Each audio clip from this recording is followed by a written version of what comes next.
Hai Biruniers, kalau kita membandingkan nih, kita bandingin nih, ada massa benda ya, kakak nimbang suatu benda, kakak timbang, atau larutan deh, kakak timbang larutannya. Terus kakak bandingin dengan volume larutan itu. Kalau kakak membandingkan massa larutan dengan volume larutan, namanya apa ya? Nah, cari tahu yuk ya. Cari tahu di video berikut ini, oke?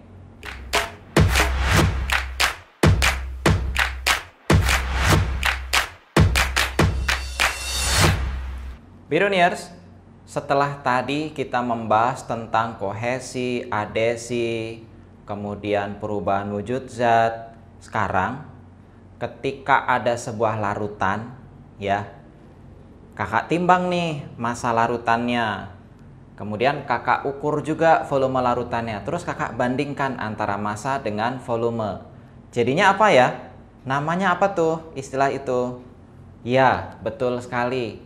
Namanya massa jenis larutan. Gimana sih cara kita mengetahui atau menghitung massa jenis larutan? Jangan kemana-mana, kita langsung simak materinya ya. Oke? Masih di klasifikasi materi dan perubahannya. Dan kita akan bahas setelah tadi wujud benda, kita bahas massa jenis larutan ya. Biruniers, massa jenis larutan adalah perbandingan antara massa zat dengan volume zat. Jadi massa zatnya, massanya kita timbang dulu bendanya, berapa kilo gitu ya, berapa kilogram. Volumenya kita ukur ya, berapa meter kubik. Terus kita bagi deh antara massa zat dengan volume zat, sehingga kita peroleh rumus ya. Massa jenis larutan dilambangkan dengan Rho. Bacanya Rho, kayak P alay itu ya Biruniers. Hurufnya kayak P alay, dibacanya Rho. Rho itu rumusnya M dibagi V, M per V.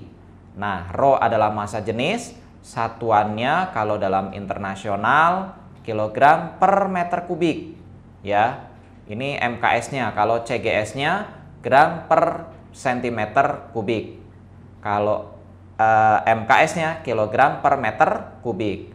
Kemudian M ini massa benda Biruniers, satuannya bisa kilogram atau gram ya. Volume itu dilambangkan dengan V, satuannya meter kubik atau sentimeter kubik. Nah, supaya memudahkan kita menghafal rumus ya, kita bikin saja segitiga ajaibnya gitu ya. Nah, M kita taruh di atas, Rho kita taruh di bawah sejajar dengan V. Jadi kalau kita pengen mencari Rho-nya, Rho-nya kita tutup. Berarti Rho sama dengan M per V. Kalau pengen mencari tahu V-nya, V-nya kita tutup. Berarti rumusnya M per Rho. Kalau pengen mencari M-nya, massanya, M-nya kita tutup. Maka rumus massa M itu Rho kali V. Mudah sekali kan Biruniers? Coba kita lihat ya contoh soalnya nih. Sebuah benda massanya 320 gram ya. Jika volume benda 160 cm, hitunglah massa jenis benda tersebut. Mudah sekali nih Biruniers. Kita lihat, kita harus mulai belajar mengetahui apa yang diketahui, kemudian mengetahui apa yang ditanya, baru setelah itu kita jawab ya. Sistematikanya begitu. Yuk kita lihat mana yang diketahui. Itu diketahui ya. Kita baca soalnya lagi. Sebuah benda massanya 320 gram. Dari sini massa diketahui nggak? Diketahui. Berapa massanya? 320 gram. Nah, berarti kita tulis simbol massa M. M-nya 320 gram. Kemudian, jika volume benda, terus diketahui apa lagi nih? Volume benda. Volume bendanya kan diketahui di sini. Berapa nilainya? 160 cm kubik ya. Ini kurang pangkat 3. Jadi, diketahuinya adalah V, 160 cm kubik gitu ya. Nah, terus yang ditanya apa? Hitunglah massa jenis benda tersebut. Hitunglah massa jenis benda tersebut. Berarti ditanya rho-nya ya, massa jenis. Rho-nya berapa sih? Maka kita jawab yuk. Kita hitung sama-sama ya. Rho rumusnya kan M per V ya. Massa dibagi volume. Massanya kan 320 gram.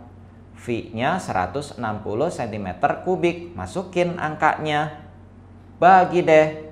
320 dibagi 160 hasilnya 2 gram per cm kubik.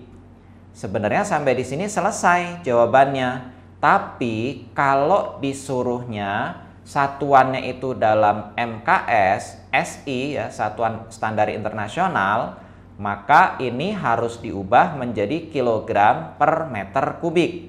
Caranya gampang Biruniers, kalikan saja 1000 ya. Jadi 2 gram per cm kubik dikalikan 1000 sehingga dihasilkan 2000 kg per meter kubik. Nah, mudah sekali ya Biruniers ya. Kemudian, apa sih manfaat massa jenis? Kita akan mengetahui manfaat massa jenis ini, yaitu untuk menentukan apa Biruniers? Posisi benda ketika berada dalam zat cair. Nah, misalkan kayak gini, ada posisi benda itu terapung, ada yang melayang, ada yang tenggelam. Kalau yang terapung itu gimana sih? Terapung itu kalau massa jenis benda, rho bendanya lebih kecil dibanding massa jenis zat cair. Bendanya akan terapung. Kalau yang melayang, kalau massa jenis bendanya sama dengan massa jenis zat cair. Sedangkan yang tenggelam itu Biruniers, kalau massa jenis bendanya lebih besar dibanding massa jenis zat cair. Ini kayak gini gambarnya, itu yang terapung kayak gitu ya. Rho benda kurang dari rho zat cair. Kalau yang melayang, rho benda sama dengan rho zat cair. Kalau yang tenggelam, rho bendanya lebih besar dari rho zat cair. Itu Biruniers. Selesai sudah perjumpaan kita kali ini ya. Kalian tentunya harus sering menonton video-video kami. Video BCL, Biruni Combo Learning. Dan jangan kemana-mana ya. Kalian harus terus pantengin program-program BCL bersama top mentor yang lain. Oke? Kita jumpa lagi dalam acara yang sama di program BCL, Biruni Combo Learning. Karena Biruni itu, our care is yours. Ya. Selamat tinggal, sampai jumpa. Assalamualaikum warahmatullahi wabarakatuh. Dadah.